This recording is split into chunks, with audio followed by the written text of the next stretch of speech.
Hello, hello, hello.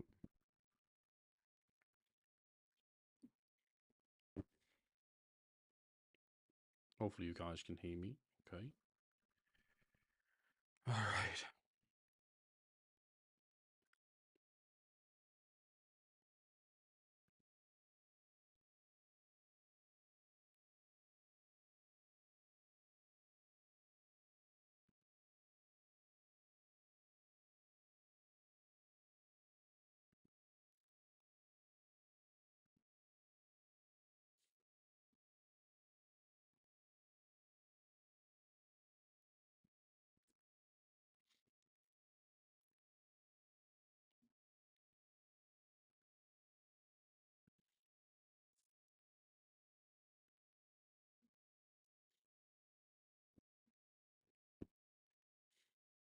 It's not until 7 o'clock my time.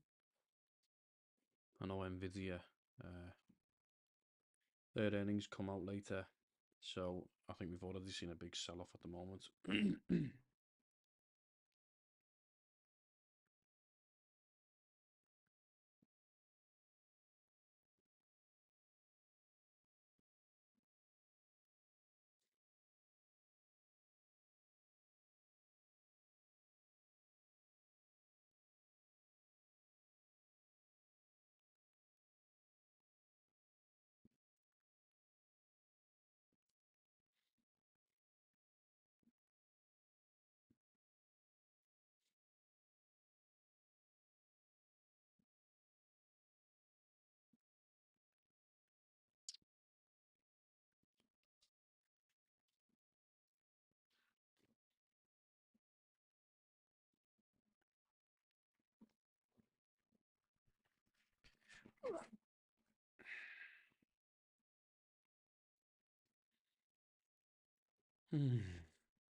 Just hovering around the.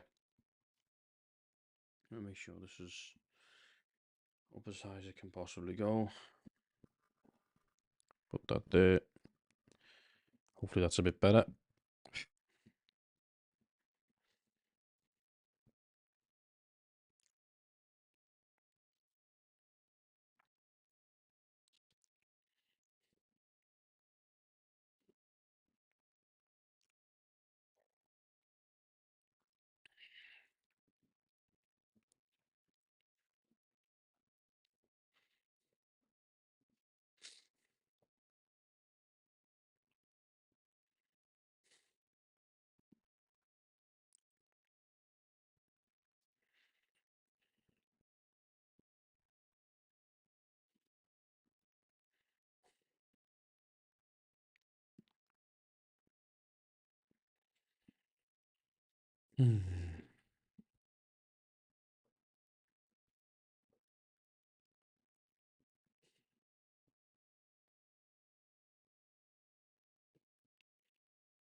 See, price has got a few targets. If it wants to come down further, which on the balance of play, it looks like it has the potential. Let me just take this off a second.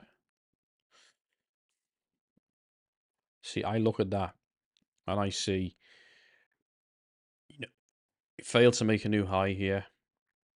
And now, price is dropping. It's broke the low. So not a higher high, but actually a lower high and then a lower low from this point here. And so the next obvious target, we have the monthly low. And we also have um the strong level there, the old low, which was back in, well, let's call it old low. It was in January, but I think from an external liquidity perspective, that'll be a big area. So we'll probably see a little bit of liquidated, cascaded liquidations if price comes down to that point. But it looks like it's got more negative downsides, in my opinion. It all depends on how well Nvidia does, right? Because it's the third biggest Nasdaq company by market cap or kind of earnings and revenue. So I would have thought that'll have a big impact. So we'll see. We are very, very much oversold though on that 4 hour. But, I still think price can come down further for sure. It's whether the price wants to break this low and then theoretically we flip bearish on higher time frames. But we'll see. I'm a scalper really, so I'm not focused too much on that. Just seeing what happens in the open. Got a few little trades in so far.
Feel like it needs to break out.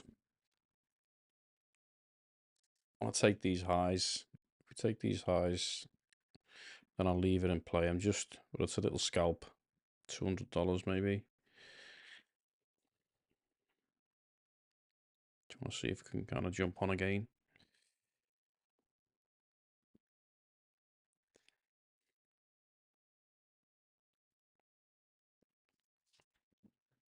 Keep going. Let's have a little jump up. Come on, baby. Let's break above these highs.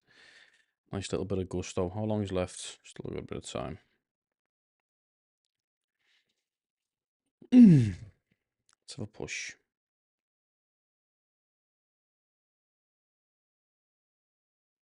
And a little push. Took a $280 scalp. I'd rather just take the scalp because you don't know.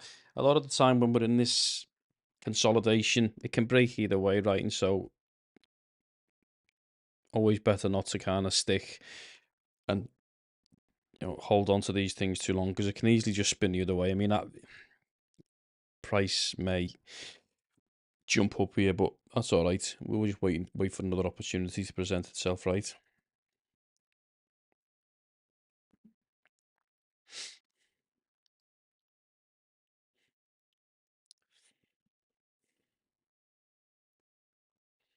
Last day today for the 1-day pass evaluations from Apex. So, link is in the description. Take advantage.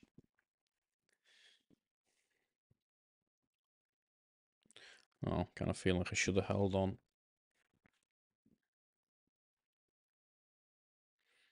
Just so you're aware, this up here, so this is a 250k evaluation. You need to make 15k. I'm currently 6,470 up on this evaluation. The rules are very simple. It's end of day drawdown. You can't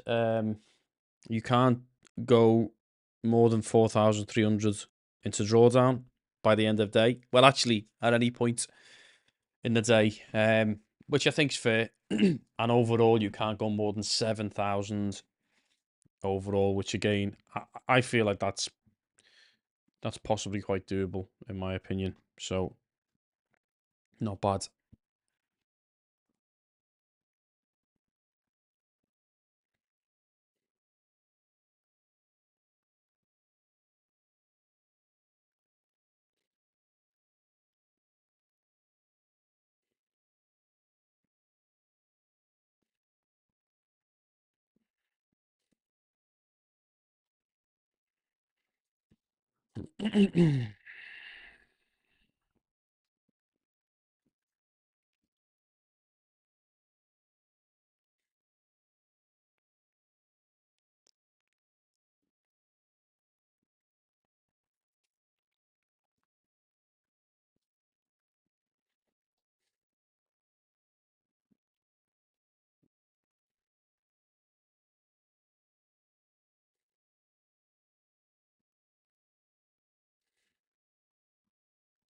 price does look like it wants to go up, but gotta just maintain, right?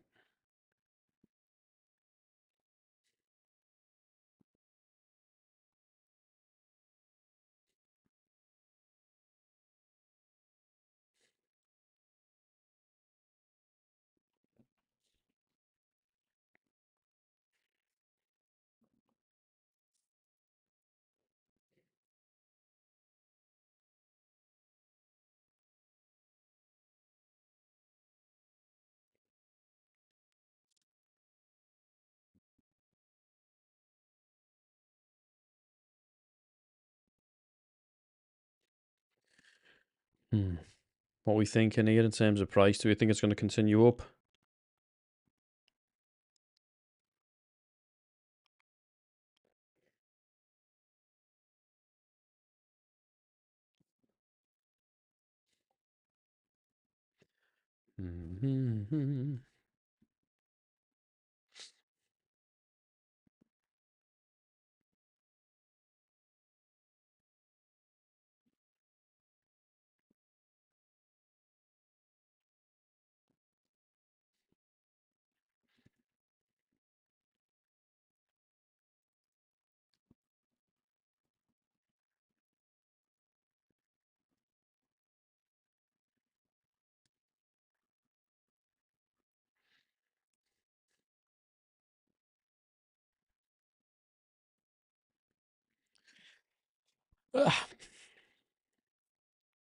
Thing I hate about UK is it's just a little bit slow, isn't it? Not normally. It depends if there's something happening.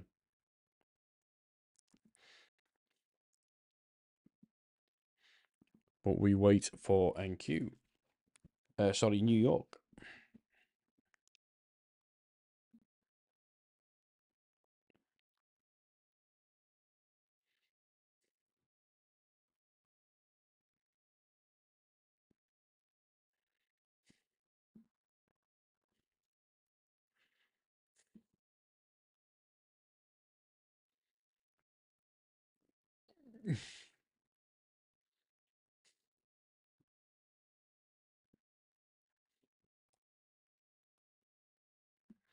I made such a dumb move.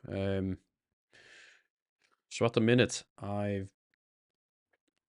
you look now, that the value you're seeing there at the top, that's my current ETF, which is EFT, Elite Funded Trader. So I took a 250k end of day drawdown evaluation. So that means you can withdraw, or you can withdraw. Sorry, you can trail down to 4,300 a day. I think is the maximum you can do, or maximum loss before they will close your account. And so that's not too bad. I don't think. It's certainly doable. It's not like trailing drawdown where it takes it from your highest watermark. So that means if you're in a trade and it starts to move up and push up, price can come back down, and that profit that you've had starts to go against your drawdown. So even if you go up like $2,000 and then all of a sudden you start coming back down, that gets against you. That's trailing drawdown. It's not very good in my opinion. I don't like that. The end of day one is a lot better. Because the end of day one means that you can, really push up. You can go like 6k ahead. So then you've got a 6k buffer for that day, right? So as long as before the close of play, you don't lose that 6k, you're going to be in business for the next day. In total, you can't go down no more than 7k, I think, on this one. So as you can see, currently I'm on 6,470 to the upside. So I need to get that to 15k. So still got a bit of a way to go yet, but these things can really move, right? And then on the other one, this is one of my funded accounts with Apex. So this is 150k. So this is an actual PA account. So this is a challenge that I've already passed. It's 150k one. So right now I'm 1,000. So 150k is what you start with when you get a PA account. You've got to build that. On this account, you've got to build it to 5,100 before you can take a payout. And so you can see I'm about 1,866 on this one. So I'm kind of treading lightly on this one. I'm not going crazy. with the trade, if I'm honest. You've got to be quite methodical with that one. The evaluation, though, the other one, I'm kind of just throwing that about a little bit. So if you see me trading on TradingView, trading my PA account or the past account.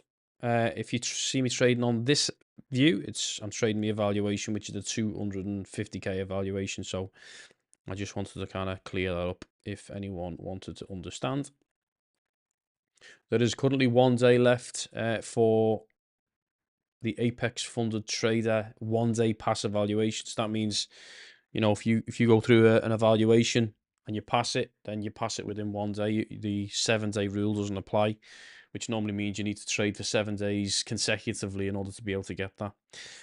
So anyway, time to concentrate. What I'll be 2:05, so another 25 minutes before market open. Let's see if we can get any more scalps before we close. We're currently approaching I think that's the 200 EMA.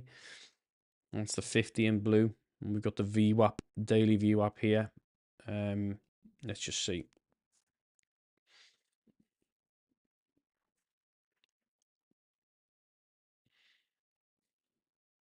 Price action looks, we've got a little imbalance here. Got some imbalances here. So I think price should try and close these imbalances here. Maybe up to this area. We'll see.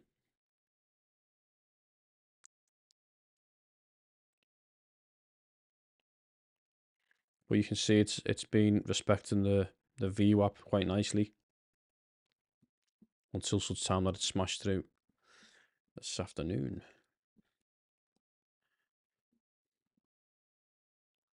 If there are any questions at all, please just drop them in the comments. I'll be happy to answer anything.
Historically, Tuesday and Wednesday, well, Tuesday, / Wednesday, are normally the low of the week, right? So we had quite a sell-off yesterday because I think there's a lot of pre-market chatter about Nvidia. A lot of people think Nvidia is going to come in quite poorly, which the earnings results come in after hours. So once the market closes this evening, UK time. And so I think a lot of the time, I think the market had a good sell-off, expecting some sort of a bad earnings day, and so Tuesday was quite it was quite a strong day. If I just show you what I mean, this is my analysis. Let's do 2 hour, I think. More often than not, you find Tuesday and Thursday are the low of the week. So these separators here are the weekly separators. So week 1, week 2, week 3, so on, and then the lines in between is the daily separator. So you can kind of see at glance where the day's activity's been. So on the 1 hour, you can see here, for example, Monday was a good day, and then Tuesday dropped, and then Wednesday we dropped, and then this is the Wednesday low, right? So then Thursday we kind of just make that V-shaped recovery. Here's the next week. So Tuesday low, Wednesday didn't quite make the low, but certainly Monday was the low here. Tuesday was very close to being the low, and then obviously it rocketed up at that point. Week prior, again, week Tuesday was the low, and then price started to come back up again. And where are we now? Well, look, we've got Tuesday's low here. Exactly what happens yesterday. So, do we come and claim the low here? I don't know. In my opinion, I look at this. This is where my focus is. I look at the balance, and if I look at this price action, it looks very balanced, right? So there's only two things that can happen here. You're not gonna find an awful lot of liquidity down at this level to push price up. You'd have to go as low as the old low here, right? The external liquidity, which would theoretically propel a move, or dare I say, even lower to some of these imbalances down here. And so, in my humble opinion, I think we might have a little bit of a wick or something like that. Anything can happen with futures, right? So don't take this as written, but I feel like we're probably going to start moving back up again today. I think today will be a day where we recover some of these lows. Do have some imbalances up this side for sure, but you wouldn't think nothing of price kind of just coming down, doing something like this, and then next week continuing that move to the downside. I just don't reckon it'll happen this week, but who knows? Nvidia's news could come out and we could continue to see a sell off, but usually people try to price these things in earlier. So it's a difficult one to call whether we still go low, only because I don't see an awful lot of reason to go any lower at this stage without propelling a move and coming back up here to get more fuel. Good liquidity up here, and then move back down would be my take.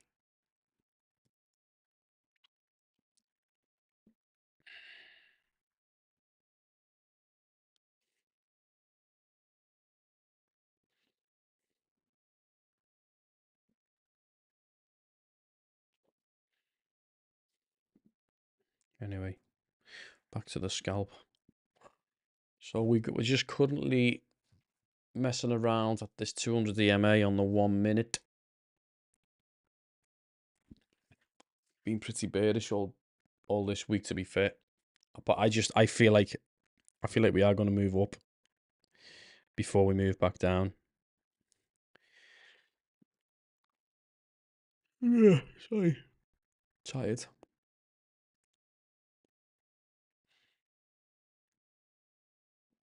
When was the last time the 200 crossed? Yeah.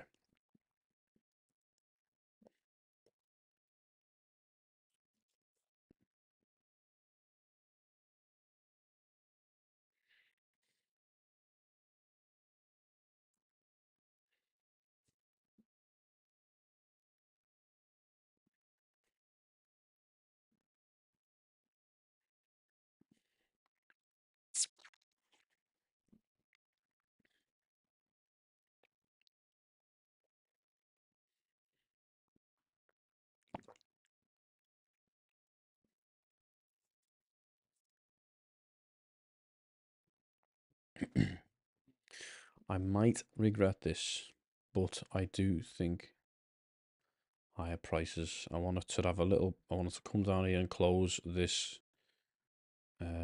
imbalance here, which is kind of at this 200, and then I'll look to go long.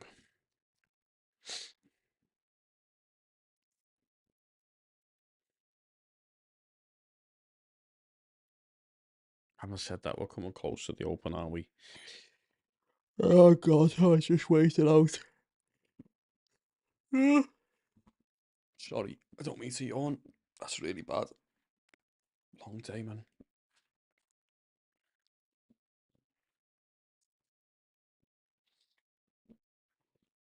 Ugh.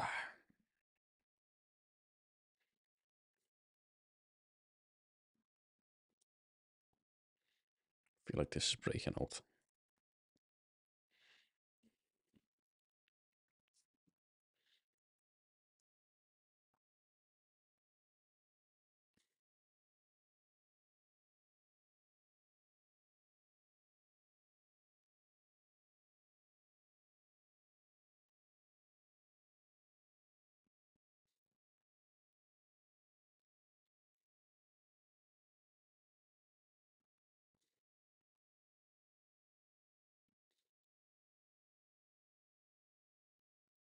come down a little bit more, please. Come on. Come down. Clear liquidity. Push up.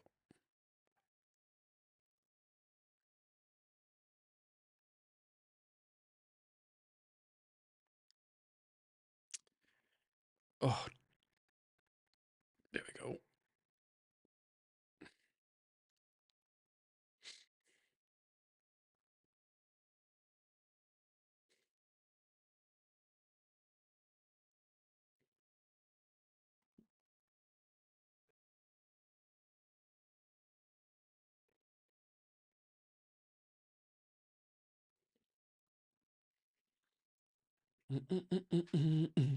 Now you can go up.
Oh, you bastard.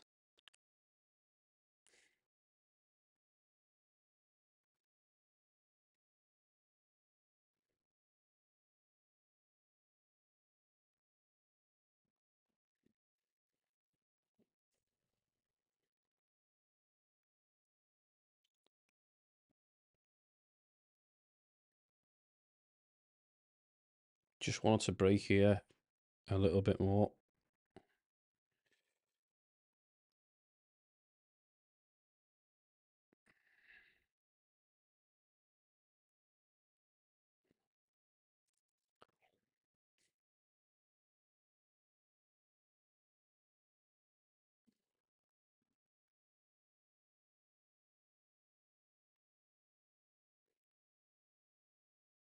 Currently in for 2 contracts at the minute. Went a little bit lower. But now if it wants to go a little bit lower, I'll get in for another 2 contracts.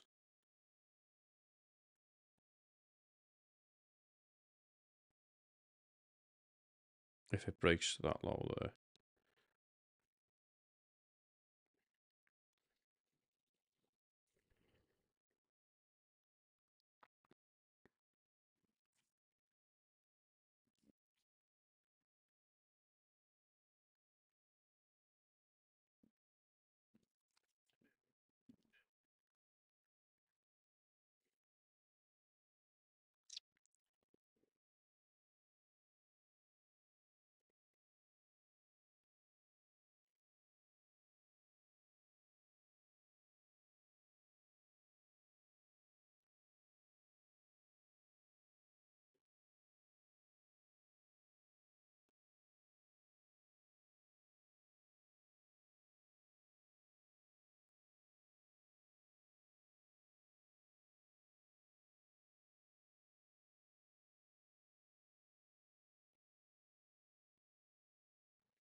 I'll just try and get out of this one. I don't like the way it's looking. I feel like it's really struggling at that bar. If I get out with any profit, I'll take this. Need a little push up a bit higher. Keep going. A bit more.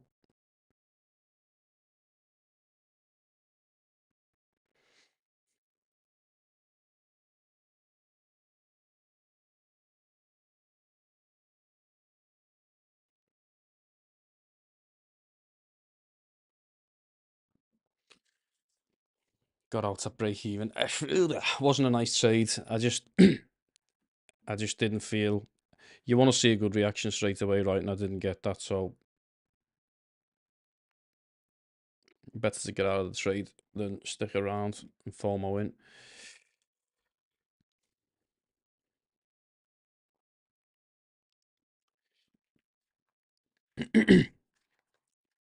Looking like it was a good move, actually. Anyway, what have we got? 10 minutes to go. Let's not get ourselves caught out in any silly traps at this stage, I think.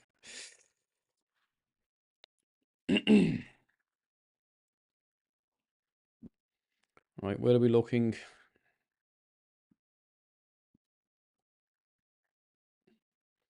Who is trading today by any chance? Who is putting their neck on the line and trading the tape?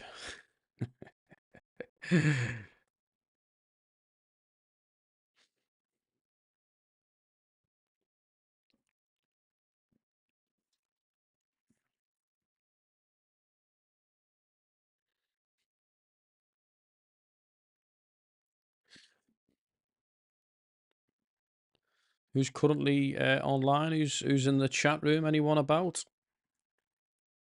Ah, see, that was a nice move to have gotten out because I'd have probably looked a little bit red at this point. Oh, look at that. See, I started here because I thought I'll see if it takes the liquidity here, then pushes back up. Then I thought, okay, if it comes to this point, I'll take the liquidity again and manage to get out at break even. Theoretically, we could try here, but so close to the open, I'm not going to bother. I'll just wait and see what happens on the open. Normally get some good moves on the open, don't we? In the meantime, I'm going to grab a quick coffee. I'll be back in 2 seconds. Either go, stay, or whatever. Just watch the charts. I'll be back.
How are we going to trade the open then? So look, the trick at the open is to not get flushed out by the fake move, right?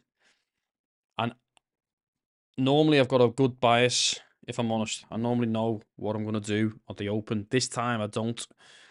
So we've just got to be patient. I'm just going to sit and watch and see how the open reacts because I don't know.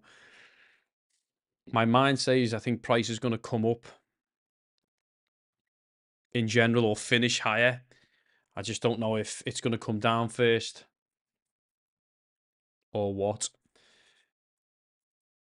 but I don't know how much of an effect Nvidia is still going to have on the open. So I'm going to observe, but you can normally guarantee you're going to grab at least 12 ticks, maybe more, from the open.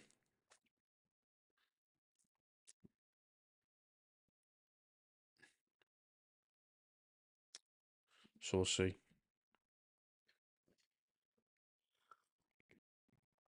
Is anyone else trading the NQ? Or is it just me?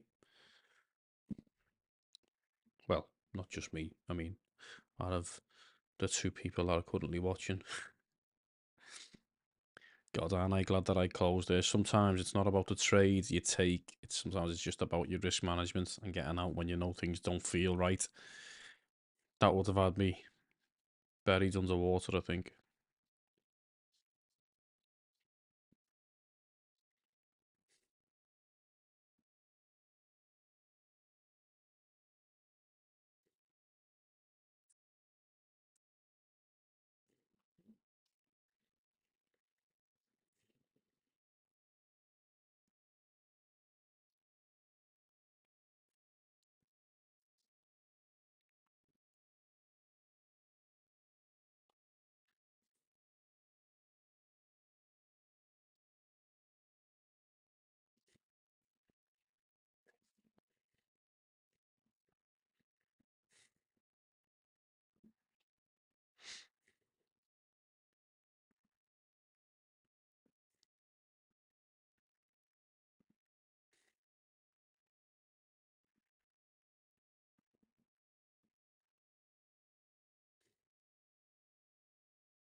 That is a very interesting 1 minute candle.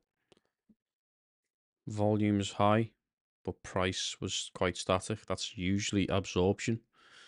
And now price is starting to spin the other way.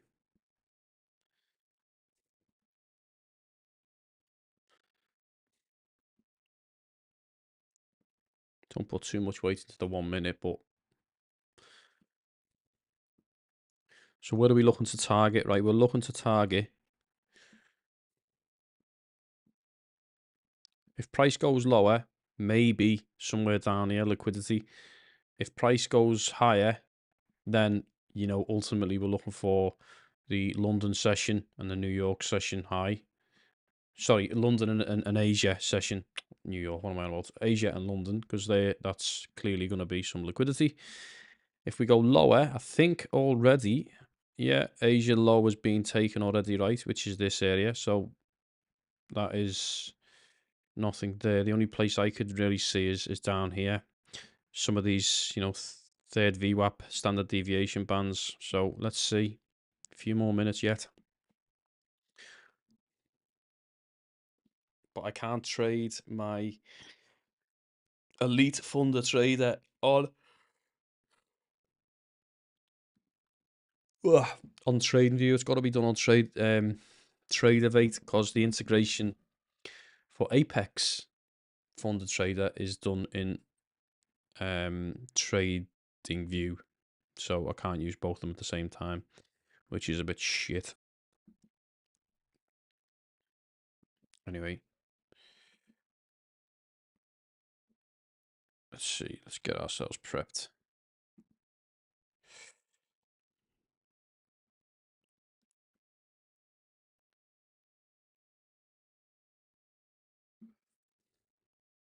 If where's my right? So let's get Tradeovate ready. So what's the level I'm interested in on? So kind of 480 and then 452, 480 and 452.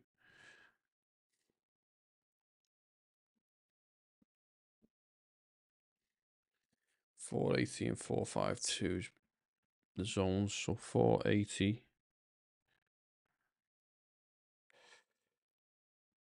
That's the low. And 452 is also the low, which is low of the where liquidity is. So let's see. Let's get ready, guys.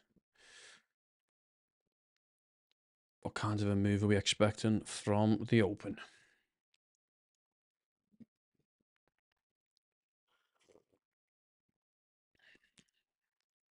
Let's get one contract ready.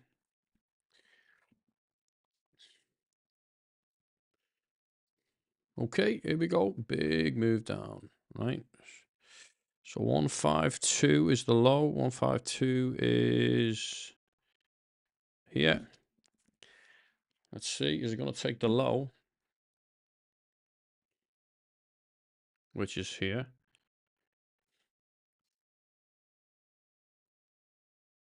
I always think the first move is always the fake move, right? So I think, so based on what I'm seeing here, price, I think, may continue to the upside, but it might even break this low here. So let's pass the VWAP. I'm getting ready with a little market bid. Got to be careful just to accept that you could bomb out here. Push down a little bit more, you bastard.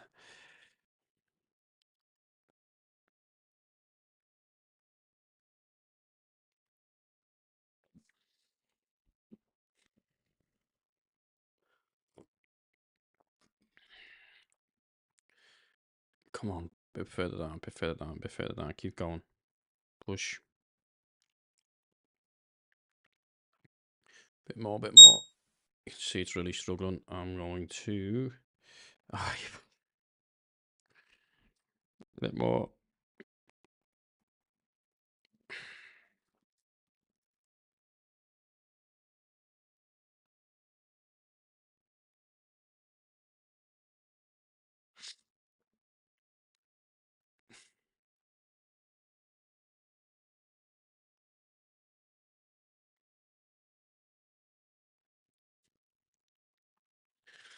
Just being contained, isn't it, really, at the moment? Let's see.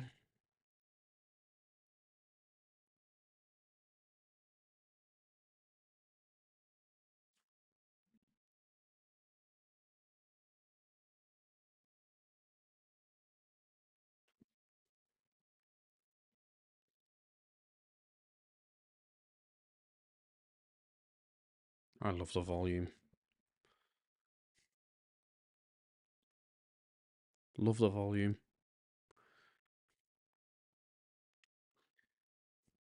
I'm annoyed at myself. I was going to get in at that VWAP, but I thought it might have came down and broke the low. And so I thought I'm just going to be a bit more patient and you know, I'm not going to form a win.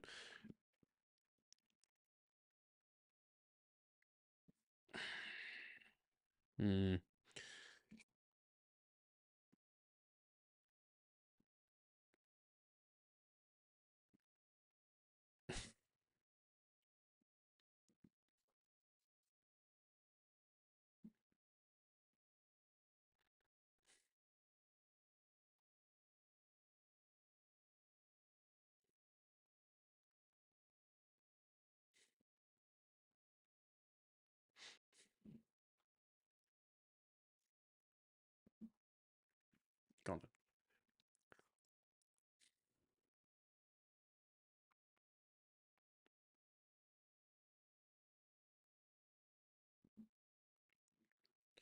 Yeah, little snipe, not on major.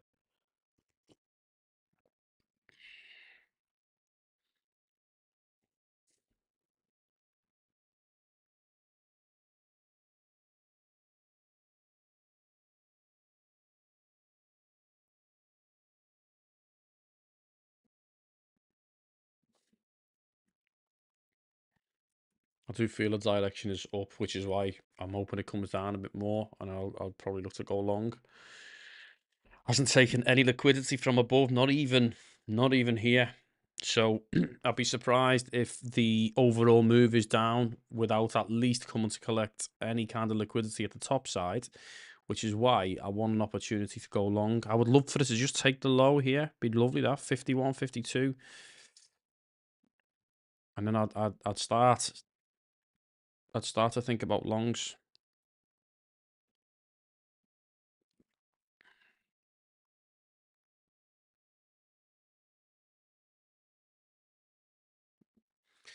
I'm going for it.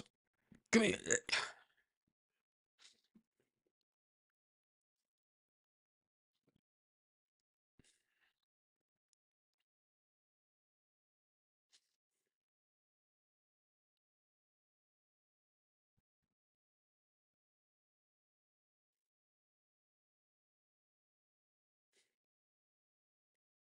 Come on, baby. Keep going. Get that strength. Break the high. Keep going. Break the high. Keep going. Go on. Push, push, push, push, push, push, push, push, push. Have another go.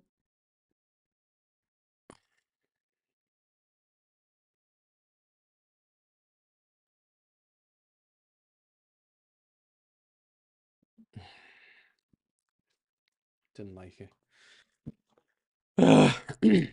I'm just hoping for a better opportunity lower right. This is just that chop where you can get absolutely hammered.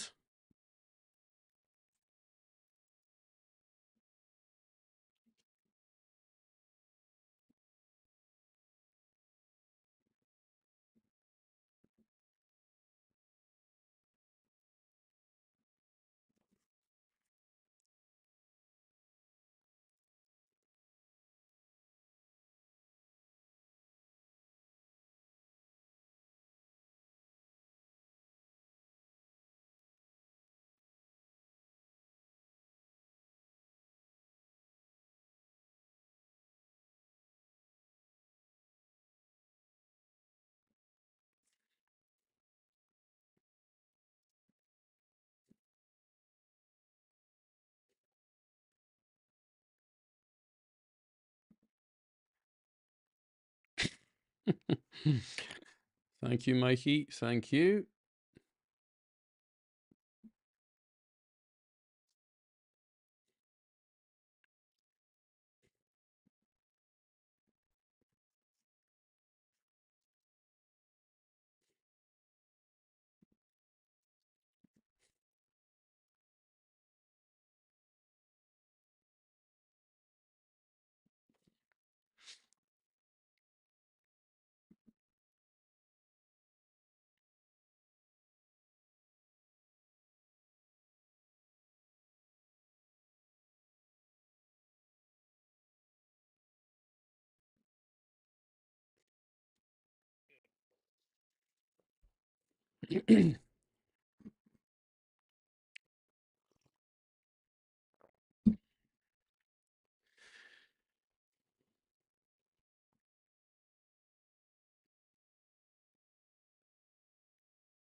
Bit of strength. Push through, push through, push through. Keep going.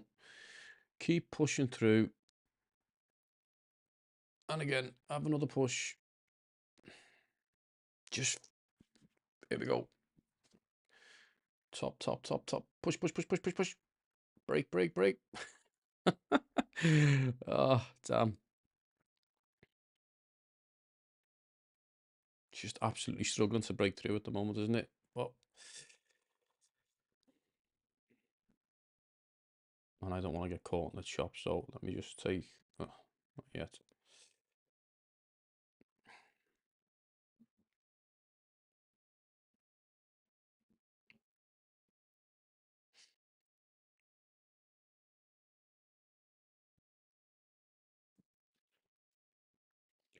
Oh, this is a real tug of war at the moment.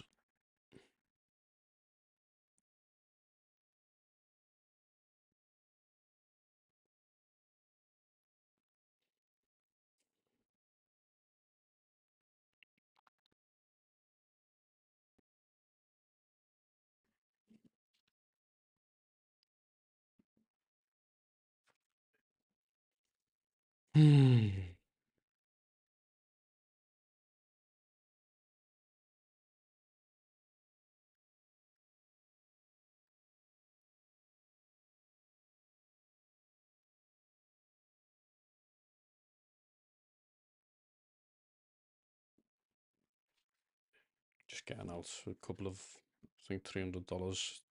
I'm just sniping here in and out just because it's very indecisive, right? I don't think the market knows where it wants to go. My thesis, and what I thought was that it was going to come down to claim liquidity, and eventually it's going to go up. It's too balanced. Price action feels very balanced down at the bottom, and so the only real way it's going to go is either completely down, right? So old lows down to the monthly low, which is quite significantly further from here, which it'd have to do with a lot of gusto without any additional liquidity from above. And so for me, that doesn't feel like it's the appropriate time right now to do that. I feel like it has to come up first if it's going to do that. Traditionally and usually Tuesdays/Wednesdays are the low of the weeks more often than not. And so it has the chance to do that. I would be very surprised if it just does it now. I mean, if you look right now, we haven't even taken the liquidity here. And so whilst I'm not, asking anyone to follow me, I just think price will come up first, quite high up actually, to take some liquidity, because we've just really been on a bit of a downward spiral. So I think potentially up to the 17,500 plus 580 maybe. Could it go higher? Of course, but I don't know. I don't think it'll go. If I just switch across, what am I on here?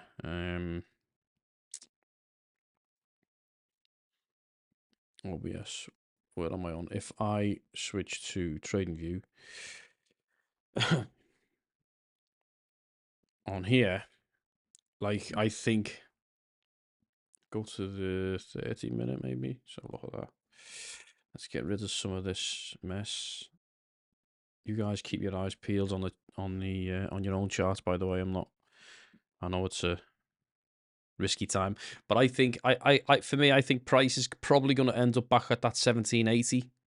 I think price is going to come up to here today to fuel another move that could, by the end of the week, get us back down to these levels. I just feel, in my opinion, I just don't think there's enough effort to be able to push down right now. But look, this is all conjecture, right? And everything is down to the individual to determine. But anyway, let's see. So what would be my perfect play? That price does come down a little bit now here to do a bit of trap a lot of traders into thinking it's going to go lower. Break the low, which is around that 451, 452. Get a lot of traders in the zone, and then go long. The only concern I have against this, right, and I am a bit nervous about, is the Nvidia element. There's a few tails on the tape, let's just say, that's suggesting that the earnings are going to be a lot worse than expected, which you can probably tell by the last few days worth of data is pricing that in, right? So we shall see. This could be the continuation of pricing that in. So that's why everything is just a thesis and an idea. It's never set in stone. As traders, we need to be malleable to price action and levels. So where do we need to see break? Well, we need to see where my cursor is, roughly here. You can see it now, nice little cascaded event down to the third VWAP would be beautiful. So there's the second VWAP, second standard deviation. How much of an opposition will it get? Let's see. We'll find out, I think. So I am not trading right now. It's too risky. I am not going long. I'm going to wait and see the reaction, right, on how the candles react. But right now, it's just interesting to sit and watch and see how things materialize, right? Trying to see where the low is, just to double check. The low, we're very, very close, is 50, 52, 50, right? So we haven't taken the low. If anything, we've got equal lows, relative equal lows at the minute. So let's just see. Now, if this reaction is really powerful, this, that would have been a good spot, right? Right on the second standard deviation of the daily session of the VWAP. For scalpers, that's a perfect place. But there's too many fundamental things that are kind of shaking my mindset at the minute. Thanks, Mikey. Appreciate it, mate.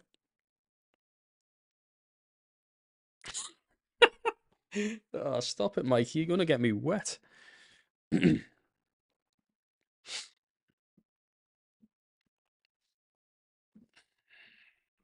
Mikey, this one's for you, baby. Do you want me to tell you what this camera is, by the way? Well, I'll tell you what. If you can guess if you can guess the camera, if you can guess this camera, I will be super, super surprised. But have a go. Hey, Will. Nice to have you on, buddy.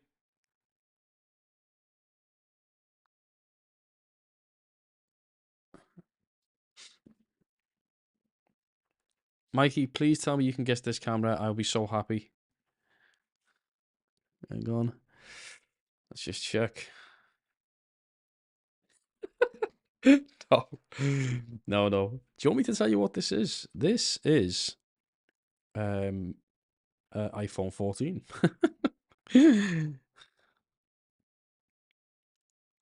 This is my iPhone 14 simply set into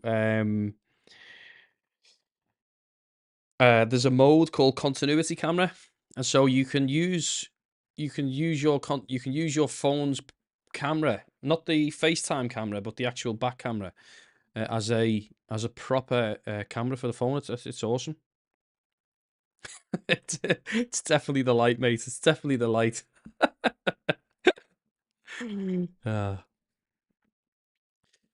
Right, come on, NQ. What have you got, baby? What have you got? Let's see. It's found some very nice support around this previous low, right, from yesterday. Now, if you go back and dissect price action over many, many, many weeks, specifically when it's on a a tear or a run, you tend to find Tuesday/Wednesday are the days, and I always kind of talk about this because looking back in the past, it's always nice to see and easy to see, but coming close and closer to the levels now, it's always a bit nervous. Do I go long? Don't I go long? For me, I would rather sit on the sidelines and wait for the reaction. Even that reaction previously that's just come on NQ looked powerful, but look at the volume. The volume is the thing that tells the well, you can't see the volume right now, of course, but you can see there's not much volume. Yeah, I'll tell you what I can do actually, just to make it easy for you guys to see. You want a yes flush. Oh, there we go. There's the flush. So we've broken the liquidity. So now we've got a new low, which is down to 48. What's the reaction like? Let's see. Volume is still very, very low. Right? 20 seconds left on this candle. I think we're going to go up from here. I really do. I really do, because the candle is blue and the volume is low. Don't trade based off my interpretation. I'm just waiting to see. I'm not, by the way, you're looking at Tradeovate. I'm looking at Trading View. If this candle stays blue, which it did, I think we can go long. All right, let's buy a bid. I will exit if we break the lows.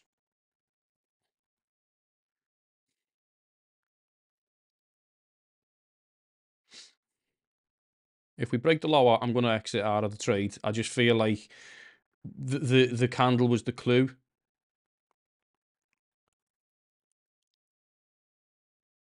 Keep going, baby. Keep going, baby. Keep going, baby. Push, push, push, push, push. Needed to get liquidity from the downside first. I've shit myself. Scalper's paradise. Oh, I'm my own worst enemy. I'm okay by telling other people how to trade, right? When I've got to do the execution myself, I get really nervous. But I'll try to explain exactly what happened here, right? I'm going to switch to Trading View so you exactly understand what I was looking at and why my mentality was that was going to be potentially the bottom. But if you go, let me just switch across. So on Trading View, you can see here the blue candle. What that blue candle represents, for anyone interested, is low volume but big price movements. So that tells us that sellers are stepping away, right? They're not interested at that level, but because it's broken and the volume was low, I then see the reaction coming in from the other candle, which was bigger, but the volume's still low. I don't know at this stage. We've got to see. We've got to kind of wait and see. But there's no buying resistance on that candle, if that makes sense. That blue candle here, and the volume proportionally is low. So what that means is it hasn't taken an awful lot to push price down. I've got out anyway. I'm not holding on to that trade. It was just a quick snap. Should have realised I was looking at trading Vate. Trader Vate. Sorry guys, my bad.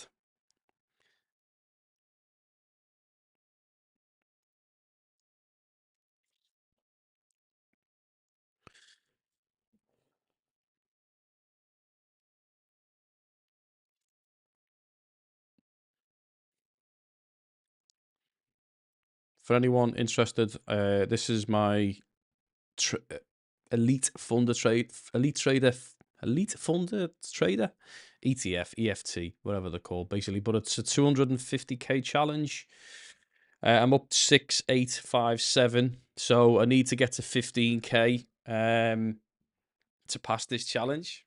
So I'm currently trading on this one. However, on my I'll just switch across. You'll see here on this, you'll see a different one. You see at the bottom here. Actually, let me show you that so you understand where I'm at.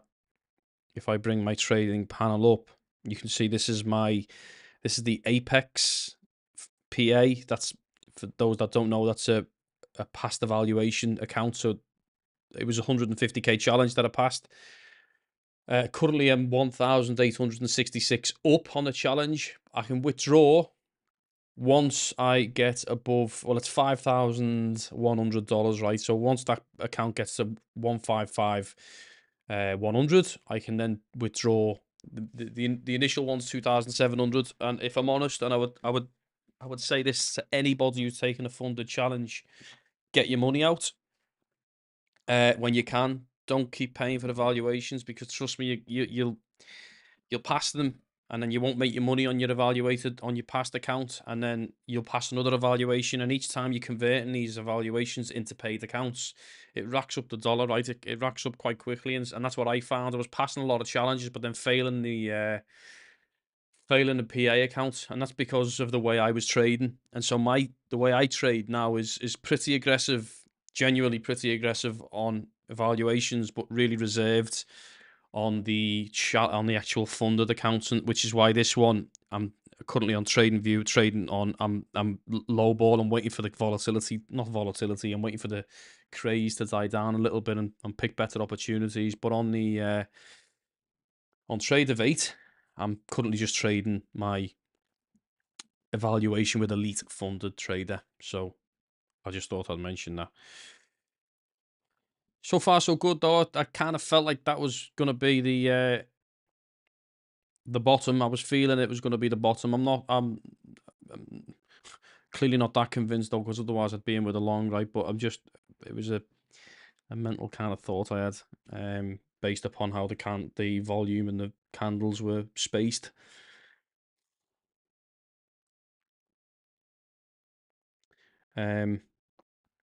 I am actually going to go long. I'm feeling like it's going to come out a little bit. Just want us to come down a little bit, close that gap.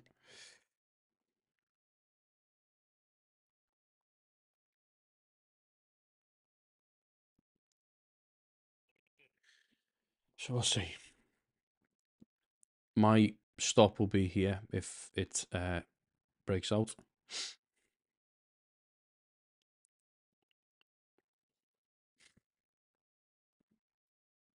Sorry.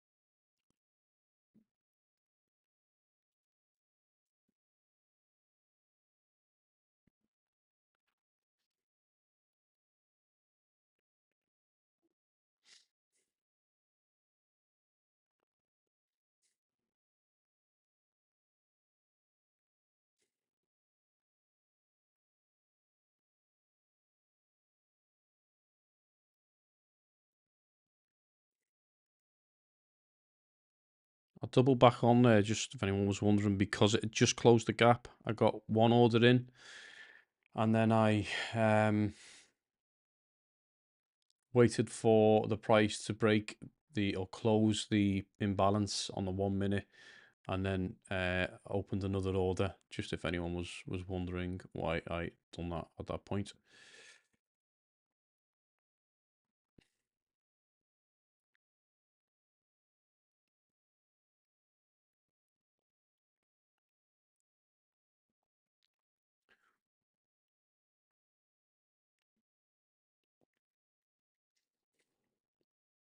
Like price to start pushing up here would be nice.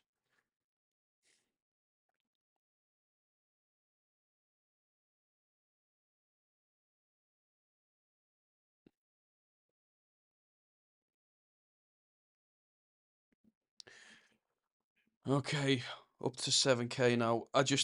Again, this is just taking snipes here and there, 400 here, 300 there, 200 here, 300 there. Nothing special. Not trying to hold on for dear life here.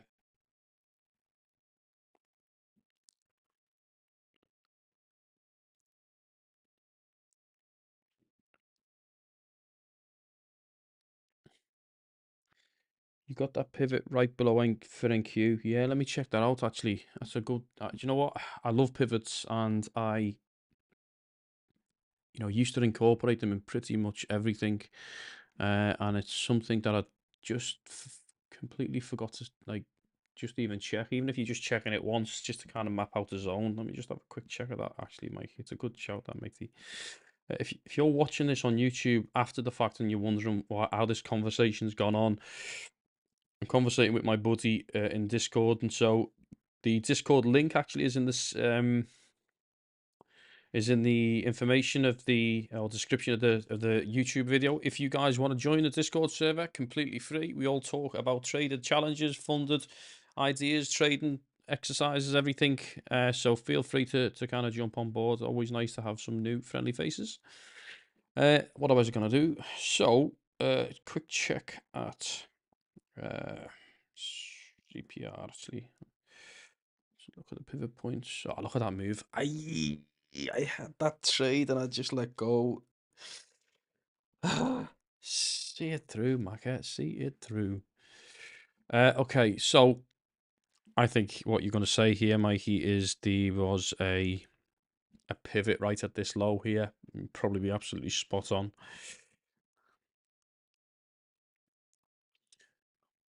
For me, at that low level, it was more VSA. I mean, look, it is a classic example. Look at this blue candle here, right? So what it's showing is that volume is improportionate to the size of candle relative to the other candles. So you can see the volume is relatively low, but the candle moved quite a distance. So I always think to myself, that's like a bit of a free pass, right? I'm letting you get to this level without any problem. So come and take the low, but buyers will step in at that point, because it's a trap, right? It's like, if you think about it, when you're coming up to a very, very key level, a key point, what you want to see really is real tug of war between the buyers and the sellers. Like, price really, really struggling, right? Once it gets past the level, and that level could be like that external liquidity that we were looking at. Once it gets past that level, you got to think to yourself, what happens at that point? Two things: stop losses get hit and triggered. That's the first thing, which propels price. But then also, people who are looking for the breakout, who are expecting a big move to the downside.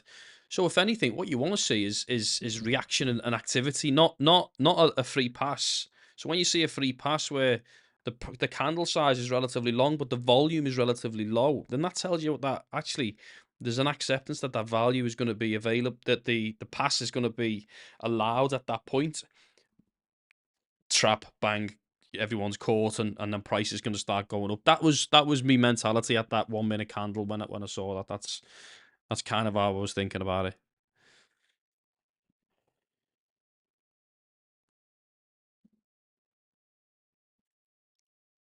Oh, look at that, mate! Bloody hell! That's yeah, that's exactly the same. Say, is that ES, or is that NQ? Because NQ, like I say, it literally just took the low with like 4 points. Yeah, 4 points I think it took it. After the low. Well, there's the external liquidity. That external liquidity is the previous high from yesterday. Oh, sorry, previous low from yesterday. And look how much it took there. But in my opinion, like I was saying before, that's all it needed to do. It just needed enough liquidity to fuel a move to the upside. I still think, in my opinion, careful what I say here, but I still think price is going to go lower and break this low here. So I don't know if anyone's looking, but that. Let me take the this off the screen a second. But if I go to the hour and let me just get rid of some stuff right now, just I don't want to. If I look, that low there we took, which was a relatively old low, right? Not a huge reaction.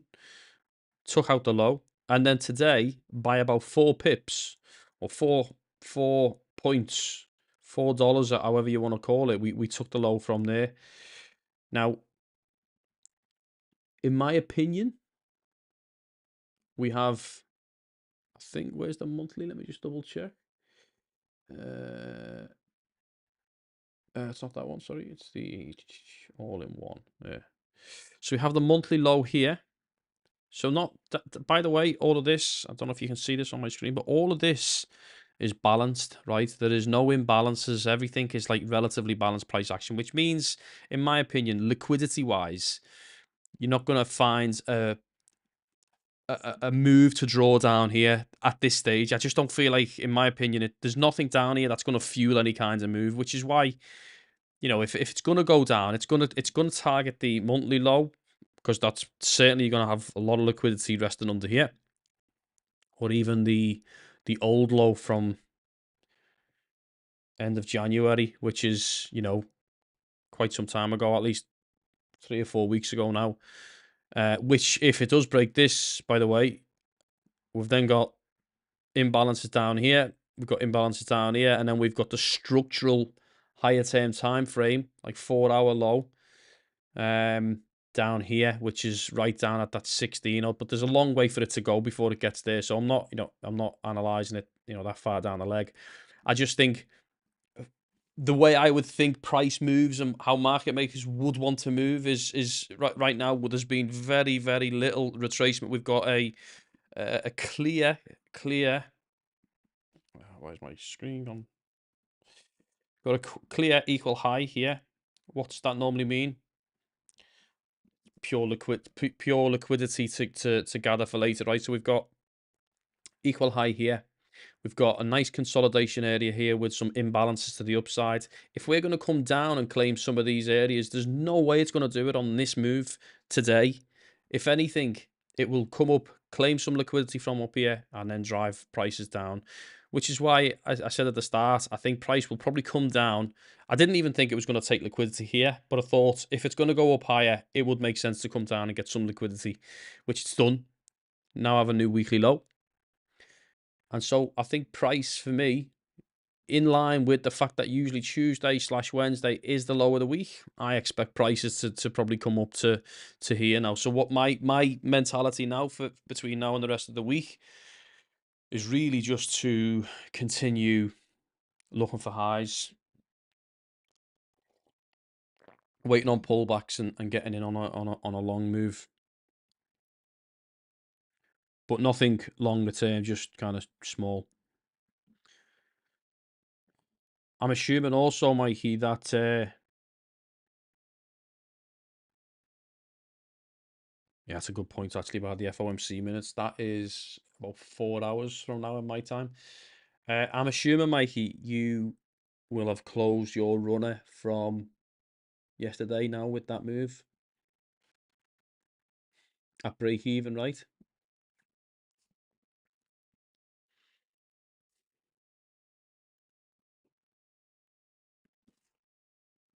Oh, look at this bad boy now. Look at this bad boy.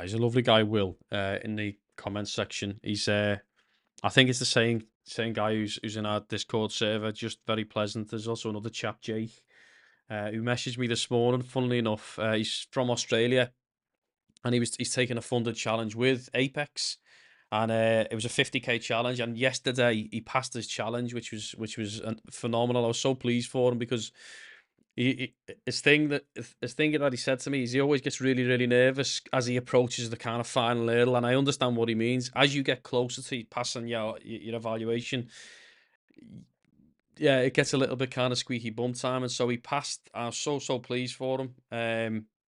And yeah, no, it's great. It's good to have you guys around in the community and stuff.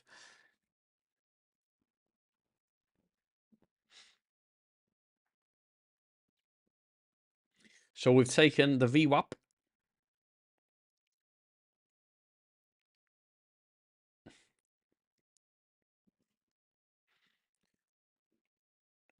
I think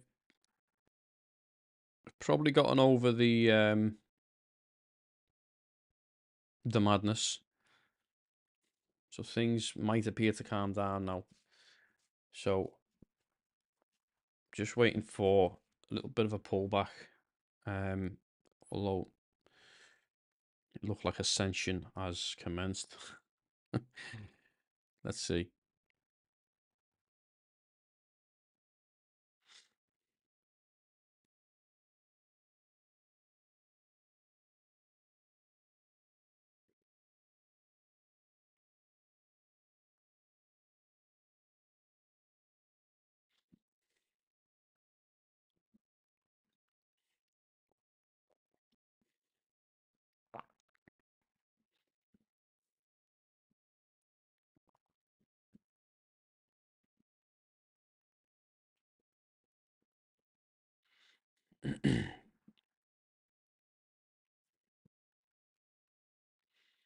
By the way, guys, literally last day for anyone who wants to take the 1 day pass evaluations for Apex funded trader. Link is in the description. I'm just joking. I'm just joking. But if you are going to take advantage, it's always nice if you use my link. Otherwise, no worries. You don't need to.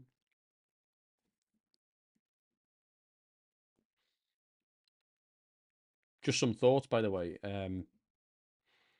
Apex funded trader, whilst it is a great, phenomenal, and very, very cheap process for evaluations, it kind of forces you into a way of trading, right? Because if you're not good with mental maths and you can't do things quite quickly on the fly, you've got to always be mindful of the fact that when you go into profit on a trade,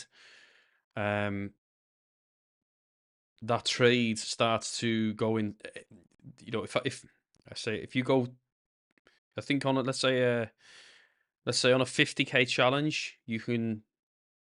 I think 2,500 is your total drawdown, your trading drawdown, which means at any point from your highest watermark during any trade and session. So if you go $1,000 in the green, the moment that if that's your highest point, the moment you start dropping from there, that's where your trading drawdown is counted from, right? Which is really difficult to stomach when what you're hoping for is a kind of a steppy pyramid based move, right? Pull back, continuation. However, where it gets really tricky is if you're like someone like me who likes to not just reverse trade, but sometimes scale in as well. So kind of add to your trade, even if it's going into a loss, if you still think it's going to go the same way.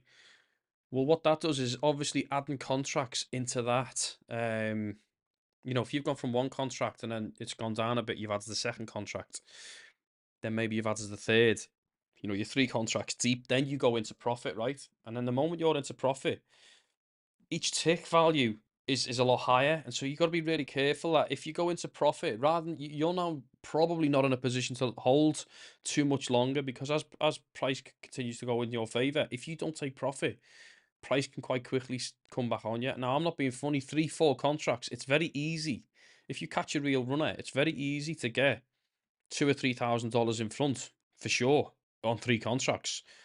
I've had plenty of times I've had a $2,000 runner on one contract, right? And so that is a third of the move of one of them. And so you've got to be careful that if you do that and you don't take profits, you're going to be penalized and lose your account, which I hate. I think that's a really, really poor way of forcing you as a trader. And it's Apex's model. I'm not poo-pooing the model, because they are the biggest prop firm, at least on futures, and a lot of people do it.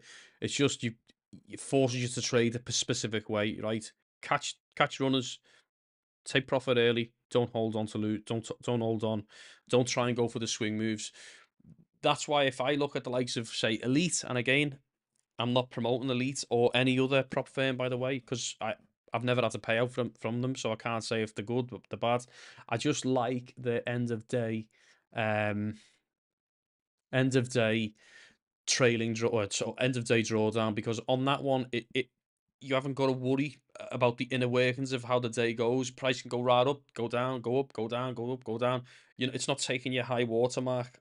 What it is doing is saying, right, you've got on a 250k challenge, to give you some broad numbers, you've got 250k. Sorry, you've got to make a specific number on a 250k. That value happens to just be 15k to pass that challenge, right? So every day they'll say to you, right, you can trade as much as you want, just don't drop daily more than $4,300.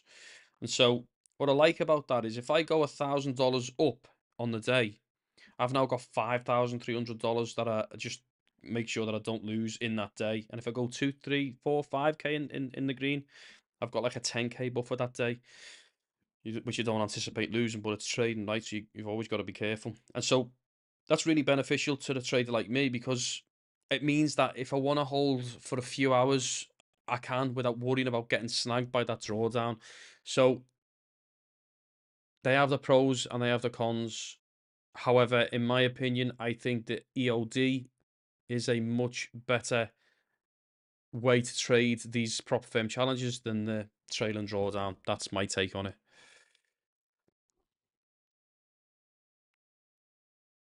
That's my issue with my eval is once I'm in profit, I guess you could say I'm fearful. Usually get it. Well, honestly, I do the exact same thing myself. I get into kind of green, and all the blood rushes to the head, and you think, and you don't think, because here's why it's difficult, right? A lot of the time, they don't even make it really easy for you to be able to track your trail and drawdown.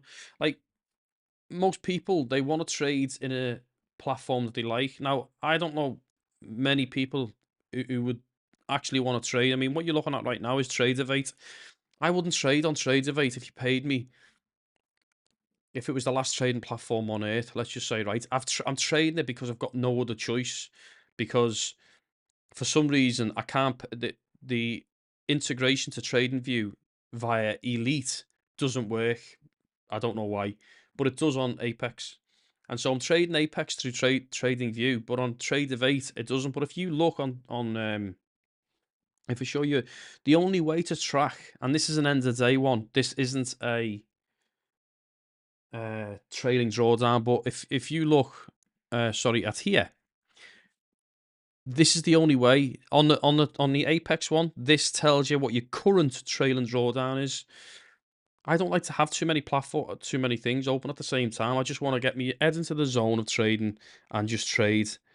And if I want to know where I am at any point. And now I understand Rhythmic, by the way, and I think it's R Trader Pro has a much more efficient way in real time of showing you what your actual trail and drawdown is. But for me, Tradeovate, it's not great. It's not the best platform, in my opinion. I'm just using this because I've got to right now. But I take your point. It's not the best, is it really?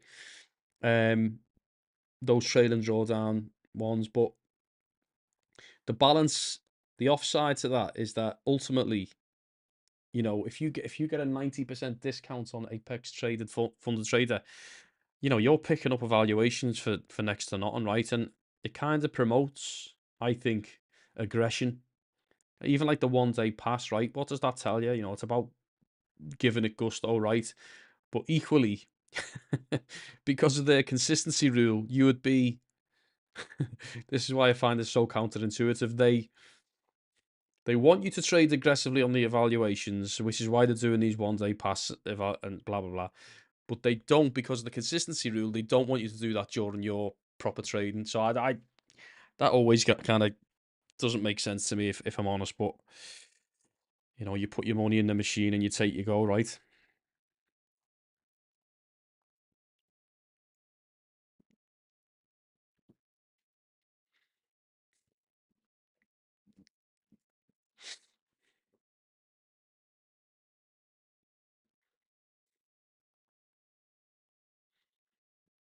Thinking about going long again here. I just where I would like price to come into, because I think price is going to continue up, but I would like price to come and close this imbalance here.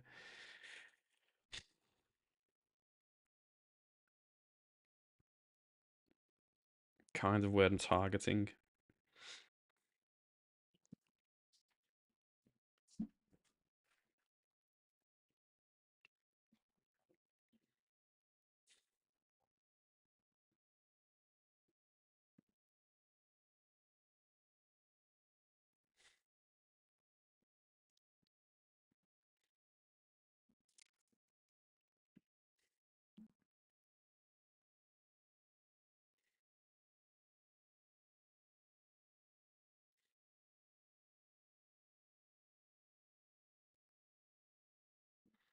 Mm.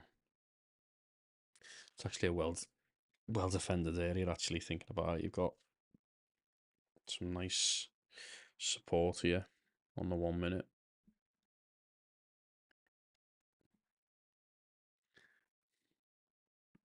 Got a fair way to go before we start to look exhausted from the VWAPs or the deviations. So there's plenty of room for upside potential here. I'd like price to come down a little bit more.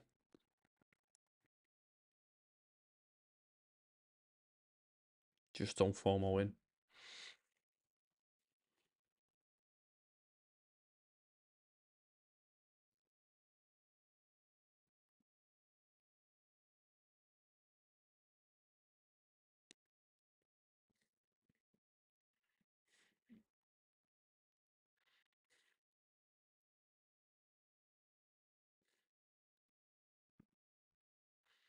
Are you currently taking any evaluations, Will?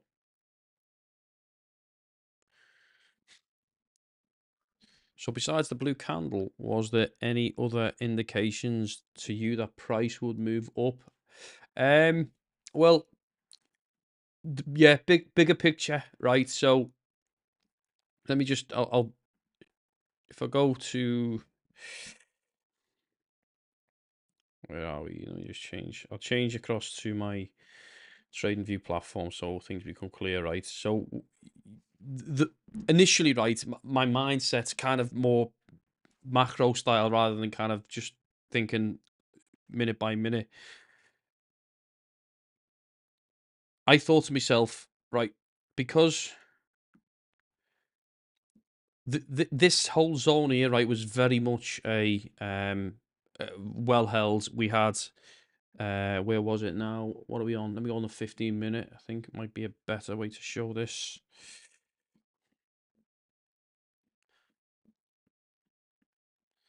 Sorry about this. Yeah, right. So we had this imbalance here, which I'd spotted and kind of had marked. If I just extend that, right, go back to the hour. So you can see just how well this acted, right? So it kind of came down, touched here. Actually, if we do the hour one, there's the hour, right? So there's the full hour of that imbalance, and you can see, each time it acted as a springboard. Price came into it, but it was getting deeper here, right? But here's the problem: it depends on how you trade, right? But for me, I think of two things when I think of trading. Price is always seeking balance, right? And it's always creating imbalances when it does it. And so, from a liquidity perspective, like you've got to think, where does price want to go to fuel moves?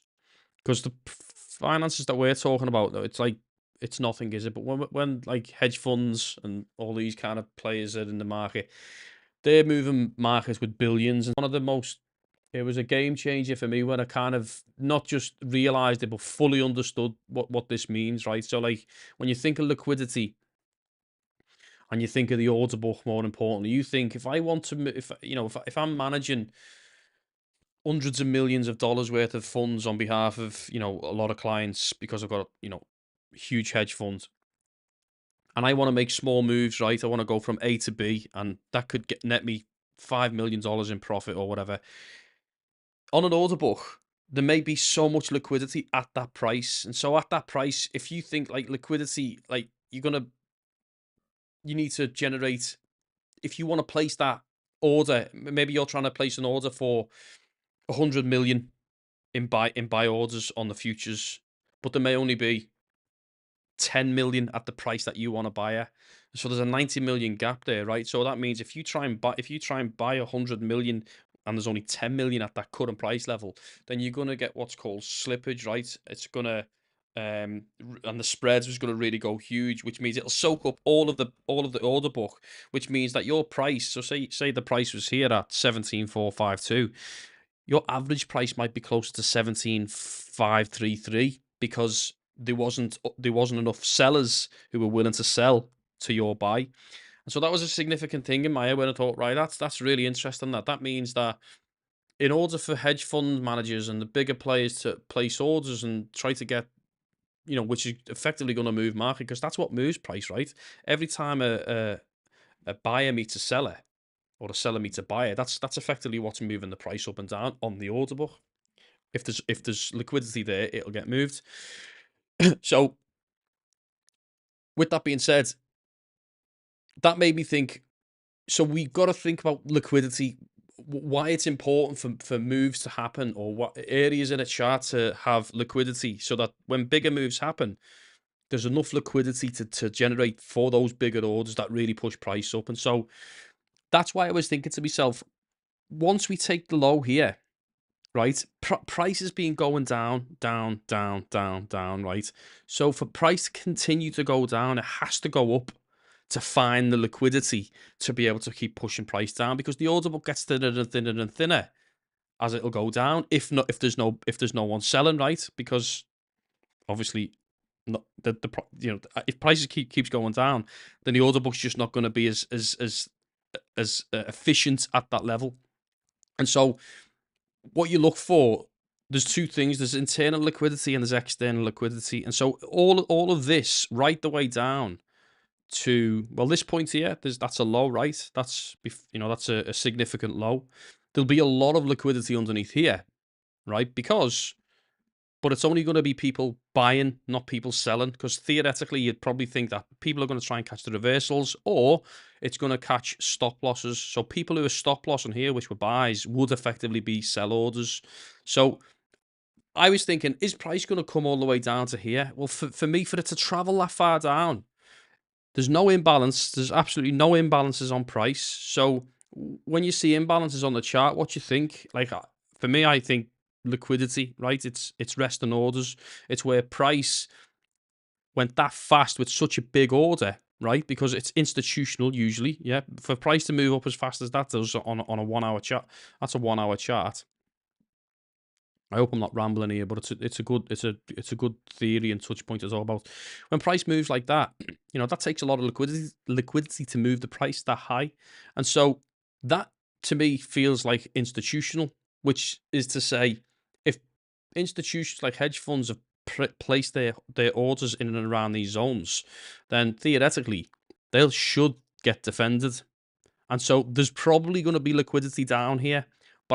But that inefficiency now is being closed. It got closed by here, right? And then all of this is very efficient price action. There's no real fair value gaps, but there is up here. Down here though, there's not, right? If you look at the price action here, there's no inefficiency at all. That's on the 1 hour. If I go to the 15-minute, go to that same area, right? Look how efficient that price action is. Wick, wick, There's a tiny, tiny gap there. Very, very small, insignificant. Big move up, got closed. Move up, got closed. Move up. There is no imbalance. So there's a very, very efficient price activity in and around this zone, right? Which is why for price to come all the way down from there, so 17,500 down to 17,260, it needs a reason to go down that far. So the only reason, by the way, it's going to go down that far is if not just that it's going to come down to here, but it's going to go way, way, way, way lower, right? And the reason I don't think it's going to go way, way, way, way lower is because A, it's Tuesday. Sorry, it's Wednesday, and we've already had what I think is probably the low of the week, because generally either Tuesdays or Wednesdays are the lows. And I'm circling on your question now, by the way, mate. Sorry it took me so long to get here. But because Tuesday's already been a big low, and there's not much inefficiency below us unless it's old lows. I just didn't see that coming. So that was the major kind of macro reason why I think price will come down. Use the low of the Tuesday to gain some liquidity, because people get trapped into thinking price is going to go right the way down. But price didn't go down, right? If anything, all it's done is locked them into a move to think that, and then it went the other way. And then the other thing was the 1 minute candle, right? So on the 1 minute candle, again, it wasn't just the 1 minute, by the way. I think it was the 15 as well. If I show you on the 15 minute, it wasn't the 15 minute at all. It was this one. Let me go down to let me try the 5 minute. 5 minute wasn't too bad. I could be wrong here, by the way, because price is starting to slip again. You see that? Like that blue candle there? Just keep your eyes peeled on what's going on here, by the way. I'm just trying to see what's that done there. It's closed this inefficiency here on that 1 minute candle, right? Could continue to go down, but price is constantly this motion between balance and imbalance, constantly trying to fix the imbalances, which is usually caused by big moves leaving orders behind on the order book, right? So think of it as there's liquidity there, which is exactly what if price wants to do. It wants to be an efficient mover, right? And so, like, again, just to kind of qualify, that candle there was the clue. Like, we came and got the liquidity on such a poor response. Like, when I looked at that candle, look at the volume. Usually you think to yourself, wow, it's a liquidity zone, right? It's the low. We haven't been as low as this since start of January or the end of January or whatever it was. However, to come and only give that much volume to break the liquidity is like it's like the market has somehow allowed that to happen to trap traders. That was the clue. Like, it's like people are going to go short because they think, people are going to go short because they think price is going to continue down. But see how fast it got soaked up, bang, with very low volume. So, like, that was for me, was like, price is going to go up now. Or at least for a short period of time. It could come back down, right? Just a short spell. I better just check if you've asked any counter questions to that, matey, by the way.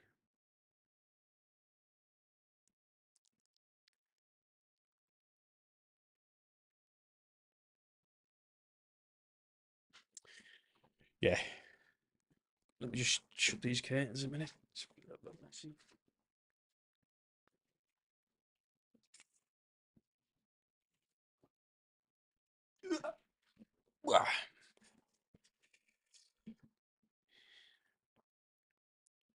Yeah, honestly, it's a really complex subject, liquidity, but it's one of the most important and probably underrated things to not understand. And if you don't understand liquidity deeply, like, start with what moves markets, what moves price.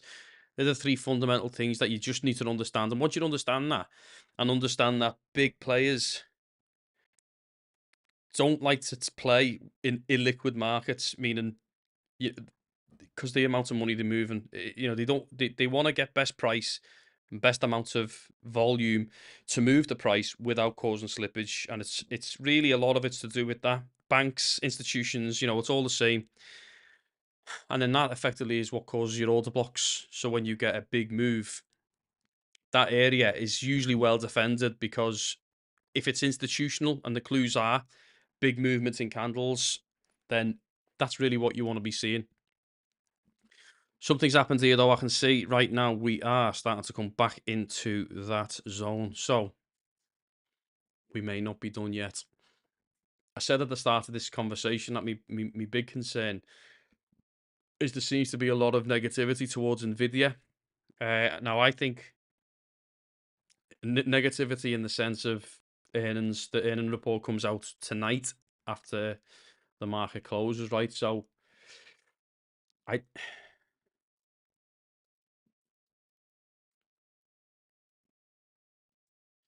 so that zone was created. Just hold that thought, Will. I just want to see what happens here. So see the volume now. Look, see the red candles. That tells you that it's not just the width or the length of the candle, but it's actually also the volume, right? So volume's coming in and the price is coming down. So it wouldn't surprise me if price does break now, just because I can see volume there, right? I'm just gonna watch like the first blue candle. That what for me approaching quite a key level with low volume and allowing that to happen was a big clue. Now I'm seeing big red candles, more volume relative to the volume here. And so if it breaks now, I'd probably anticipate that it'd probably slip a bit and go quite a bit further down.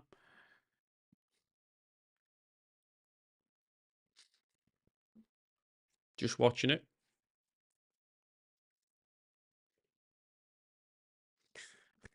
Now, if this stays orange, I'll tell you what that means. Orange means big volume, but not much price movement, or absorption, right? Which is limit orders that have been placed on the order book are resting here. So each time price is coming into this zone, it's just getting absolutely et up.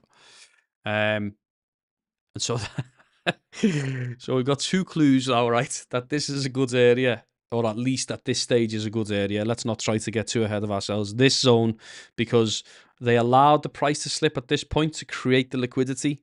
Now we've got an equal low, right? Because this is a containment volume candle. Like, lots of volume come in because you can see that the volume here is quite still significant. However, the candle size is relatively small, which means sellers are trying to push down at the price, but because limit orders keep on getting hit, it's just getting soaked up.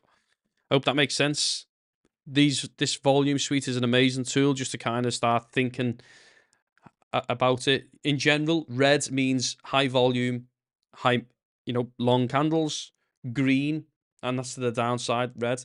Orange, green means to the opposite way, so up candles, and the more greener, the higher the volume, the higher the size of the candle. Orange and blue is one of them is, so blue is low volume, big price. So big candle, low volume. Orange is big volume, little price. So the difference is we're allowing price to move here, in my opinion, but we don't want we don't want the price to move here. So it's taking a lot of volume to come in here, but the price isn't moving. That's like absorption. So limit orders getting taken and being respected.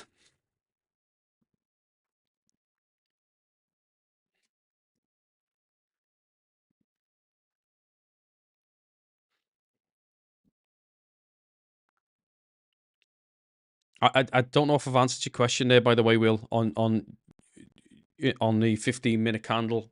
Just if you want to try to maybe rephrase that, I'll try and answer it.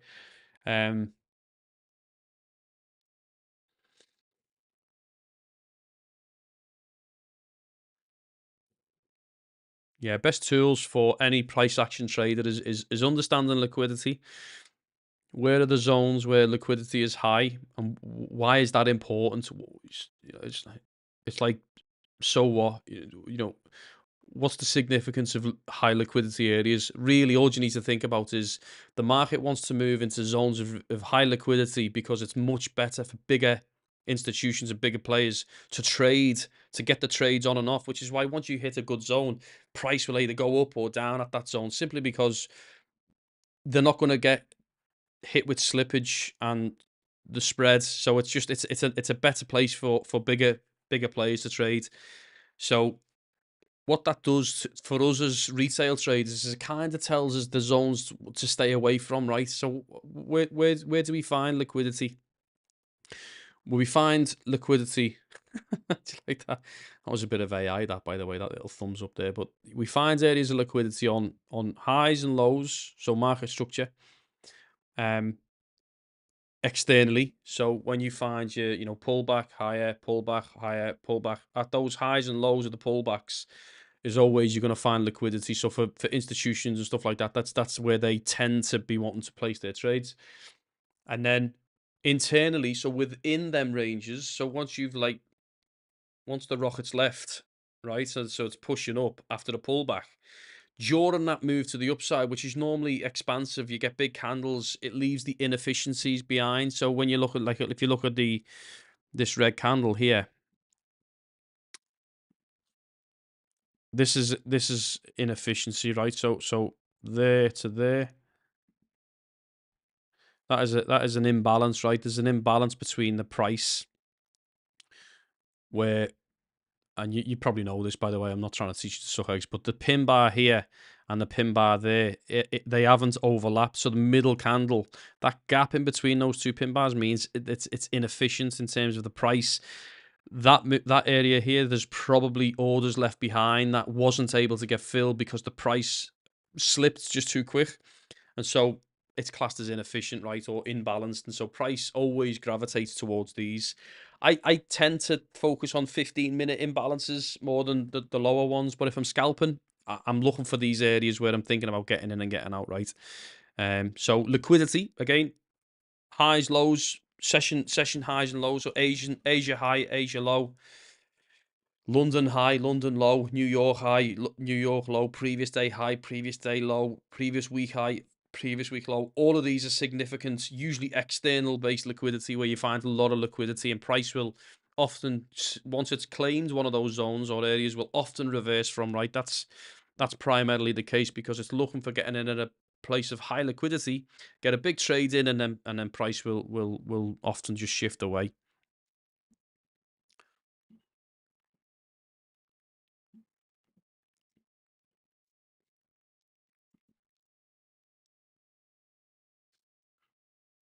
Yeah, no problem on the candles. It's by the way, another good friend of mine introduced me. If you're familiar with Tino from um, Traders Reality, that's they call them vector candles, right? And what it means is tick volume, the amount of traded volume that happens in a specific candle. So like the red and the green is 300% more than the previous average of the last 10 candles. So you count 10 candles back and go, what was the average volume across them 10 candles? Significance is that it's 300% more for the red and the blue. But there's another calculation for the pink and the lighter green. I think that's 200% more, not 300%. And then lastly, what the hell's that one? Balloons and everything. Now we're gonna get the thumbs up. Yeah. The blue and the orange, they are relative to the volume itself, so it's slightly different calculation again, but they all mean something slightly different. So having a good grasp of them is key. Now that is called, if you want to know what that indicator is called, it's absolutely free. It's the Leviathan suite. I'll show you what it is in a second if I can just.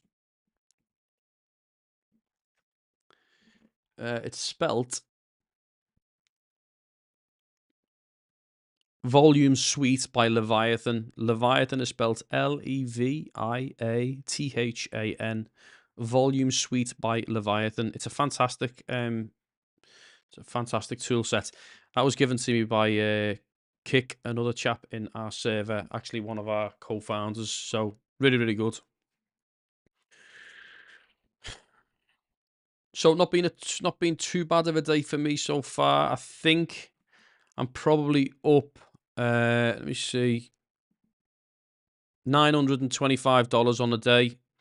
Don't know if you can see that there on this account, and I think on my paid account I'm about $200 up. Nothing great on my paid account. I took a couple of snipes earlier on today, just looking at kind of building on this, but I'm quite happy with where I am. I'm probably going to run now and maybe come back online a bit later on if anyone's about. Just because it's kind of consolidated, right? It doesn't feel like it wants to go one way or the other. Which is usually not bad to trade in, actually. But anyway, good lad, good lad. Okay, well, listen, Will, really enjoyed the questions, mate. Honestly, I love when someone shows interest and wants to understand a little bit about trading. And I'm not. It's all right having theory, right? But you've also got to have the mentality and strong will to be able to hold the trade. But the point I'm trying to make is that I enjoy just conversating, talking, community, and it's nice that I think you're definitely in our server anyway, aren't you, matey? So, as I say, always nice to have you around, mate, and thanks for chiming in, and good luck with the with your trade. Even if you're not trading this week, keep me in the loop on how you're getting on, and any questions or anything, you know where to find me. But other than that, I'll catch you guys a little bit later on. Thanks for tuning in, and I'll speak to you soon.